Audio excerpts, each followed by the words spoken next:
إن الحمد لله نحمده ونستعينه ونستغفره ونستهديه ونعوذ بالله من شرور أنفسنا ومن سيئات أعمالنا. من يهديه الله فلا مضل له ومن يضلل فلا هادي له. أشهد أن لا إله إلا الله وحده لا شريك له وأشهد أن محمدًا عبده ورسوله. أما بعد، أوصيكم وأوصي نفسي بتقوى الله تعالى وطاعته. يقول الله تبارك وتعالى في محكم تنزيله: أعوذ بالله من الشيطان الرجيم، بسم الله الرحمن الرحيم. قال: سنشد عضدك بأخيك ونجعل لكما سلطانا فلا يصلون إليكما. Baada ya kumhimidi Allah subhanahu wa ta'ala na kumtakia rehma na amani kiongozi wetu, mwalimu wetu, kipenzi wetu Bwana Mtume Muhammadin sallallahu alayhi wasallam, na wahusieni ndugu zangu Waislamu pamoja na kuihusia nafsi yangu kumcha Allah subhanahu wa ta'ala na kumtii. Hotuba yetu ya leo itakuwa na maudhui inayosema mambo manne yanayoharibu undugu. Mambo manne yanayoharibu undugu. Ni hotuba ambayo makusudio yake kuweza kufahamu visababishi vinavyofanya ndugu wa nasaba, ndugu wa damu, ndugu wa ukoo kuhasimiana. Wanachuoni wameweka haya mambo manne kuwa ndio sababu kubwa zinazoharibu undugu baina yetu. Ndugu zangu Waislamu, katika neema kubwa za Allah subhanahu wa ta'ala juu yetu sisi ni neema ya kuwa na ndugu, na hususan kuwa na ndugu mwema. Hii ni moja katika neema kubwa sana. Kama Allah amekujalia unayo ndugu yako, kaka yako, mdogo wako, almuhimu ni ndugu, awe wa baba mmoja, awe wa mama mmoja, awe wa mama tofauti, almuhimu ni ndugu yako, basi shukuru kusema alhamdulillah, kwa sababu ni neema kubwa sana. Na ndugu yako anapokuwa ni mwema, basi hiyo neema inakuwa ni kubwa zaidi. Ndugu zangu Waislamu, ndugu mwema ndio ngao, na ndio ngao yako dhidi ya shari na maadui yote. Ndio msaidizi wako wakati wa shida, ndio uti wa mgongo anakufanya wewe usimame na uwe imara na uonekane umesimama. Hii yote ni kutokana na kuwa na ndugu mwema. Ndio tegemeo lako wakati wewe haupo, wa kuiangalia familia yako na kuijali na kuithamini. Lakini vile vile ndio mshauri wako ambaye atakushauri katika mambo ya kheri. Huyu ni ndugu, na ni ndugu mwema. Lakini ndugu zangu, katika jamii tunayoishi hivi sasa, kwa masikitiko makubwa sana, leo unawakuta ndugu wa damu kabisa, wamebeba damu moja kutoka kwa baba mmoja, wamelelewa katika nyumba moja, inawezekana wamenyonya titi moja, wameishi katika chumba kimoja, wamecheza pamoja, na hata ukiangalia album zao walivyokuwa watoto, jinsi walivyokuwa wako karibu na wanavyopendana, huwezi kuamini kwamba hawa sasa hivi ndio wale waliokuwa watoto nyumbani kwao. Wamekuwa maadui, wamekuwa wanachukiana. Ndugu zangu, leo hii katika ulimwengu tulionao, dunia imeingia katikati ya ndugu, na Ibilisi amepenya katika nyoyo za wanandugu kupitia mambo haya manne ambayo ni mali. Jambo la kwanza ni mali, jambo la pili ni hasad, jambo la tatu ni wanawake, jambo la nne ni kifo. Haya mambo manne haya ndio ambayo maulama wamesema ndio yanayo haribu uhusiano baina ya ndugu.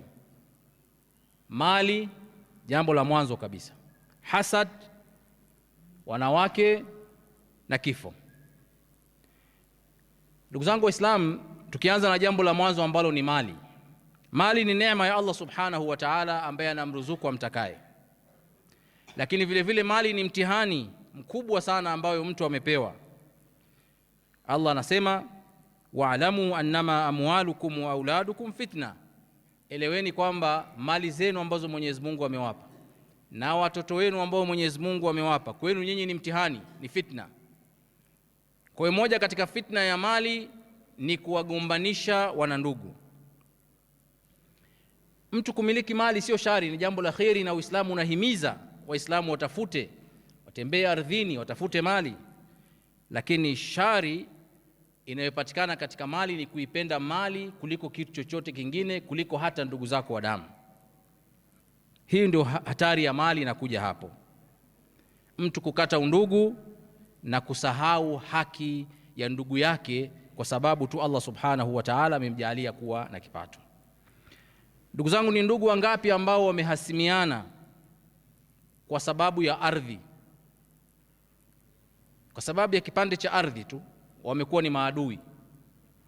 Ni ndugu wangapi ambao wamehasimiana kwa sababu ya nyumba ya urithi ambayo inawezekana hata wakuitafuta wao, wameikuta tu, lakini wakagombana, wakahasimiana, hawazungumzi na wakaapishana. Na sio hivyo tu, na mpaka watoto wao wakawa ni maadui. Kwa hiyo wadui unaanzia kwa wazazi unakwenda mpaka kwa watoto, na ni undugu wa damu. Kwa sababu ya nini? Kwa sababu ya nyumba ya urithi. Au katika kampuni au biashara watu wanahasimiana kwa sababu hiyo hiyo ya mali. Leo ni ndugu wangapi hawatembeleani katika minasaba ya aina yote, sio furaha wala huzuni, kwa sababu ya mali ya urithi. Na hili jambo ndugu zangu lipo kwa mashehe kwa kiwango kikubwa sana. Magomvi mengi yanayotokea baina ya wanandugu, wallahi asilimia kubwa sana ni urithi na mali. Kwa hii ni sababu mojawapo kwanza inayovunja undugu wetu wa nasaba, undugu wetu wa damu. Na Mwenyezi Mungu Subhanahu wa Ta'ala anasema, wala taakulu amwalakum bainakum bilbatil, wala msiliane mali zenu baina yenu nyinyi kwa njia ya batili, kwa kudhulumiana. Na hapa wanazungumziwa vile vile ndugu katika masala mazima ya mirathi.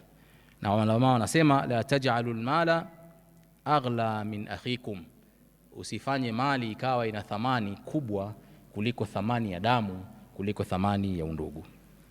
Sasa hivi mali imekuwa na thamani kuliko damu, vile vile kuliko undugu wetu wa nasaba.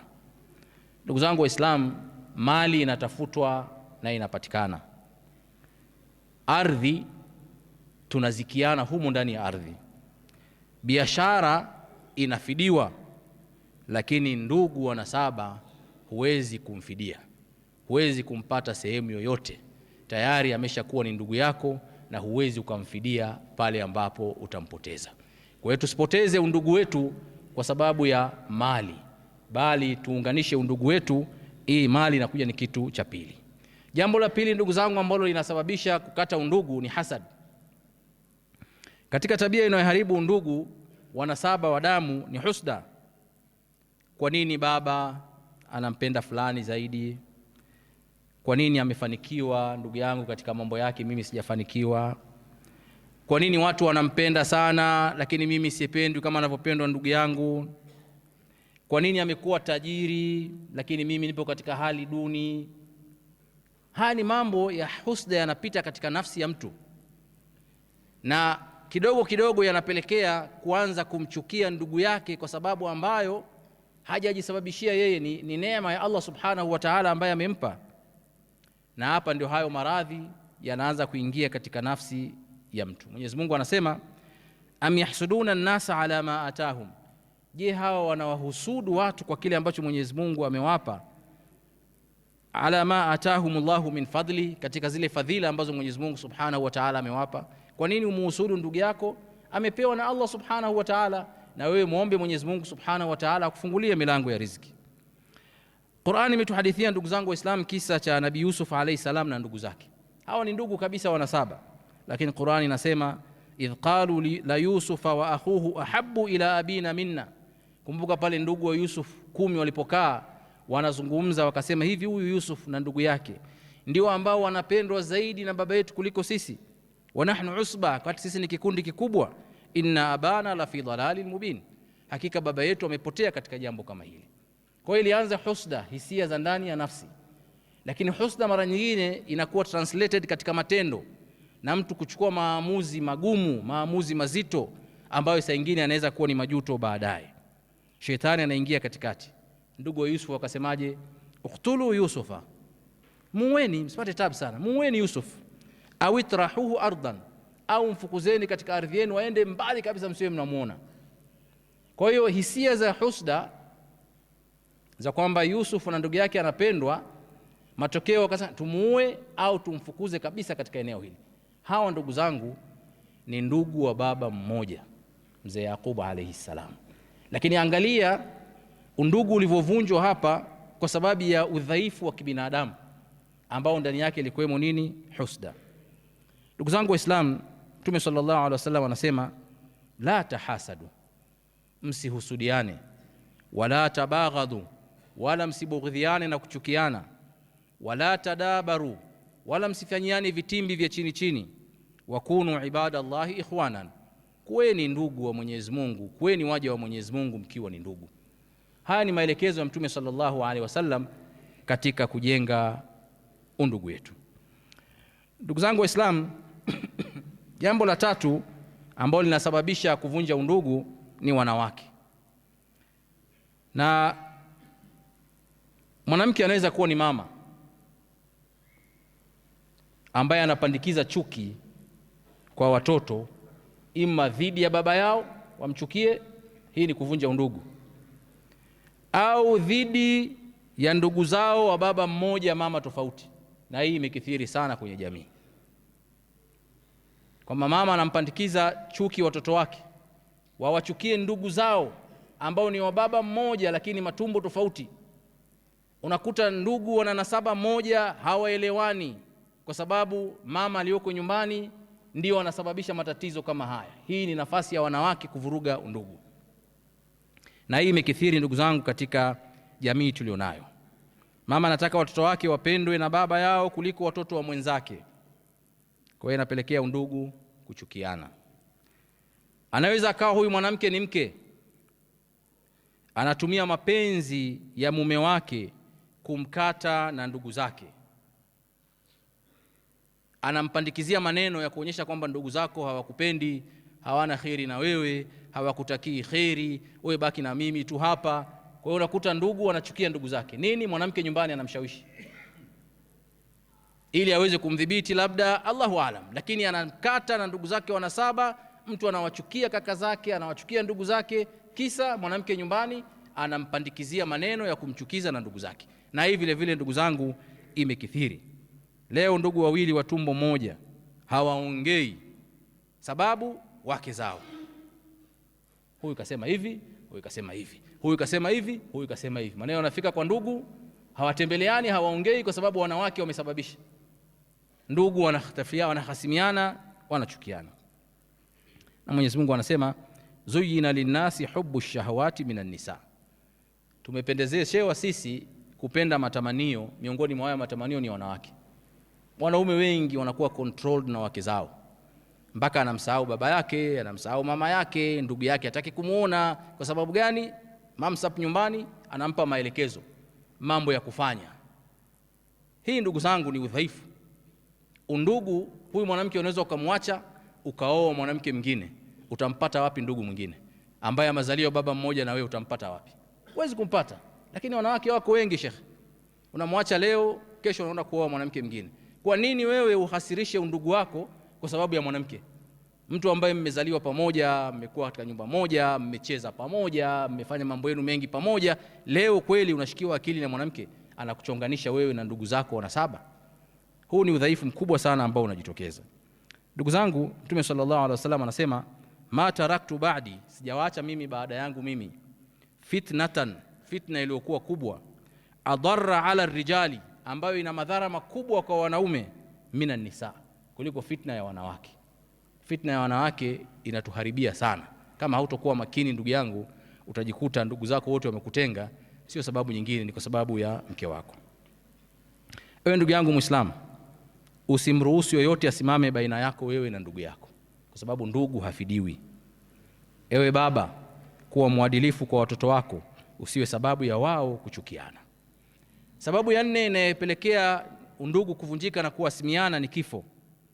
Kifo kinatenganisha baina ya ndugu wanaopendana. wote humu ndani msikitini tumepoteza ndugu zetu wa karibu ambao tulikuwa tunawapenda, tulitamani tuwe nao, lakini Allah subhanahu wa ta'ala kawachukua. Tumetenganishwa na tunawapenda sisi. Wazazi wetu wapendwa, kaka zetu, dada zetu, wake zetu, watoto zetu na kadhalika, wote inawezekana wametangulia mbele ya haki. Lakini waliondokaje? Hapa ndio swali la kujiuliza. Waliondoka wakiwa na mahusiano mazuri na sisi? Kwa sababu kama ndugu yako ameondoka ni pengo kubwa sana. Lakini kama aliondoka hamzungumzi, hamuongei, mmehasimiana, pengo kubwa zaidi. Yani leo unakwenda tu kwenye kaburi lake, unasimama pale mbele, ndugu yangu nisamehe sana. It's too late. It's too late. Yuko kwenye barzakh. Kama kusameheana ni sasa hivi, kabla hajatangulia mbele ya haki kuyaweka sawa. Hata anapotangulia mbele ya haki inakuwa ni pigo kwako, lakini ndani ya nafsi yako unahisi kwamba ameondoka akiwa tuko sawa sawa. Tuko sawa sawa kuliko anavyoondoka mmehasimiana kwa sababu yote isiyokuwa ya msingi. Ndugu zangu, kuliko kwenda kumwombea radhi kwenye kaburi lake, muombe radhi akiwa hai. Fanyeni sulhu na ndugu zenu. Mwenyezi Mungu Subhanahu wa Ta'ala anasema, yauma la yanfa'u malun wala banun, siku ya kiyama haitamfaa mtu mali yake wala watoto, illa man ata Allah biqalbin salim, isipokuwa yule ambaye atakayekuja kwa Mwenyezi Mungu Subhanahu wa Ta'ala akiwa na moyo uliosalimika. Haya mambo manne ndugu zangu tuwe nayo makini sana. Ndio mambo ambayo yanaharibu undugu wetu wa nasaba. Tujitahidi kadri ya uwezo wetu kuyaangalia mambo haya manne na kujiepusha na vile visababishi ambavyo vinapelekea katika uhasama.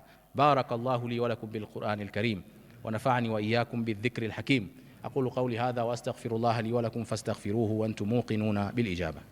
الحمد لله والعاقبة للمتقين ولا عدوان إلا على الظالمين.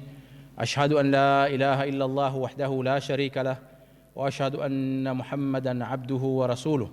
إن الله وملائكته يصلون على النبي يا أيها الذين آمنوا صلوا عليه وسلم تسليما.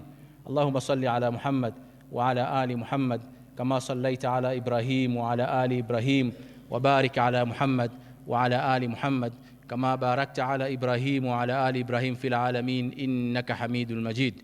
اللهم أعز الإسلام والمسلمين وأذل الشرك والمشركين ودمر أعداءك أعداء الدين برحمتك يا أرحم الراحمين. اللهم آت نفوسنا تقواها وزكها أنت خير من زكاها أنت وليها ومولاها برحمتك يا أرحم الراحمين.